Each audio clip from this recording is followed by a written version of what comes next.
দেখেন আমি আজকে কোথায় আসছি যদি দেখাইতেছি যে আমি কতটা উপরে আছি আমি নিজেও জানি না।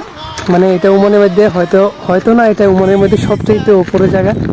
এই যে দেখেন মানে একদম পাহাড়ের উপরে আছি, মানে কত বড় বড় পাহাড়। আর আজকে মানে কেন ক্যামেরাটা চালু করছি যে পাহাড়টা দেখানোর সাথে সাথে ছোটোবেলা একটা সিরিয়াল বানিয়েছিল যে আসহাবে কাহাফ নামে। আসহাবে কাহাফ নামে একটা সিরিয়াল ছিল, ইসলামিক একটা সিরিয়াল। ওইটা দেখার সময় এত বড় বড় পাহাড় দেখতাম। এই যে দেখেন পিছনে দেখতেছেন এত বড় বড় পাহাড়। এরপরে পুরনো যুগের যে চরিত্র ছিল ওইগুলো দেখতাম।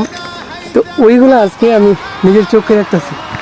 নিজের চোখে দেখা মানে দেখার পরে আমার অনুভূতিটা সত্যি বলতে মানে কি বলবো, শুধু আজকে শুধু এখন এই মুহূর্তে আমার দুনিয়ার কোনো কিছু মানে ভালো লাগতেছে না, শুধু মানে রব কিনে চিন্তা করতে ভালো লাগতেছে যে আল্লাহ তাআলা কত মহান, কত বড়, আল্লাহ তাআলা কত কিছু সৃষ্টি করছে।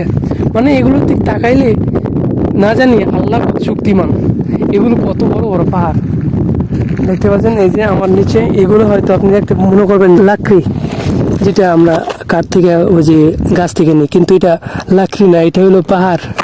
মানে পাহাড়ের একটা অংশ, এগুলো একদম ইটের মতো।